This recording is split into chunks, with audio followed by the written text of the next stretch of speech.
Here's how it usually starts. I don't know if this will work or not. And by the time it's done, I usually end up with millions of dollars in sales and very happy, satisfied clients. See, in marketing, positioning is everything. If your market has heard it before, then you saying it the second or third or the 1,000th time, they discount that. And so every pitch in the market is generally, this will work. So when the market hears, I don't know if this will work, then bing, you have their attention. And attention is half the battle when it comes to making money. So the pitch starts with, I don't know if this will work or not, and then proceeds with, on the off chance that this may work, I think you'll get a better result for X than anywhere else, from anywhere else. And if it doesn't work, you're only out Y, whatever the downside is. So let's examine here. People are more likely to believe that if something has a smaller chance of working, then the result will be better than anything else if it does work. So you have done in one sentence what most people cannot do in 1,000 hours. You've positioned yourself above the competition. And every claim that you make thereafter will be far more believable. The trick with what you promise is to make it extremely attractive and make the risk of what you're out extremely minimal. That's the second part of the pitch. Third part of the pitch goes on. Because I don't know if this will work,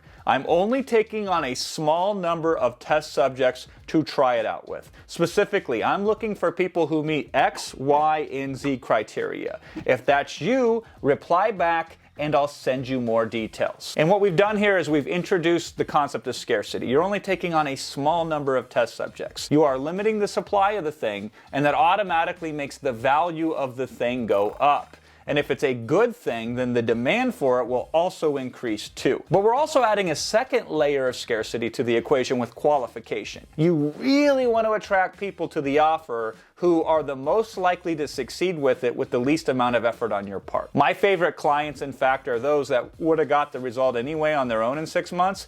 I just help them get there in 2 months. So the qualifications, they're not gimmicks. I did this pitch once, and one of the qualifications was, if you lose $25,000 from this, you still won't lose a minute of sleep at night. The whole purpose of disqualification is to remove all of the audience that is going to be too hard to work with initially anyway. That's the point. You remove those who are not perfect for it, and then your offer becomes so attractive to those who are perfect for it. And now the last part of the pitch. And just so you know, the cost, if you're accepted, is blank. And because this is a test, you may lose all of this money and you may get nothing in return for it. And if it does work though, then the price, of course, for this will be much, much, much more in the future. And that's the end of it. Now, you don't have to put price in. I personally do because I think it works better and I have the confidence to do it, especially given my situation with my reputation and my audience. They realize the risk of being a test subject. Yeah, it might not work, but if it does work, they know they've stolen the offer, essentially. They've got it so far below market value that it's crazy.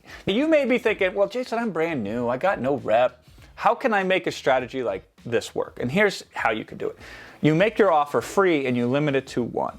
So the pitch might run something like this. In a fictitious example here, you might say, I've identified an opportunity for certain dental practices that if this thing will work, it could double or even triple your profitability. Now, to be clear, I don't know if this thing will work or not. If it does work, it perhaps may be the greatest breakthrough that your practice has ever seen.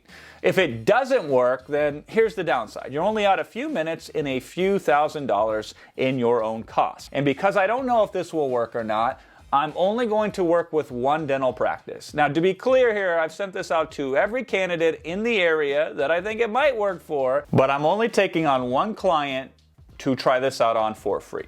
And if it does work, then I plan on offering this service in the future for $25,000 retainer plus a percentage of revenue.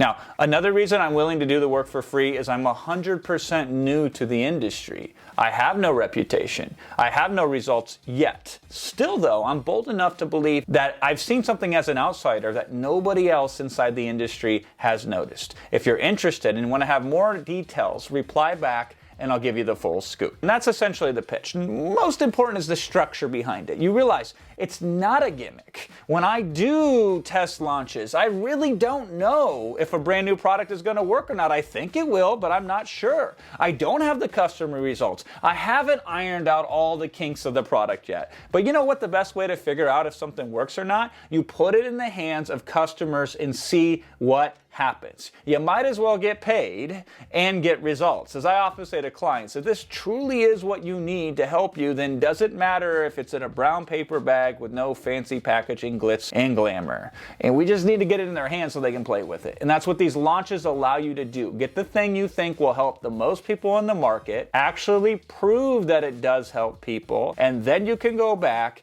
You can make it fancy, you can make it slick, you can make it cool, and then you can sell it at a high price to the masses. But before you get paid, get paid. And it starts with, I don't really know if this will work or not.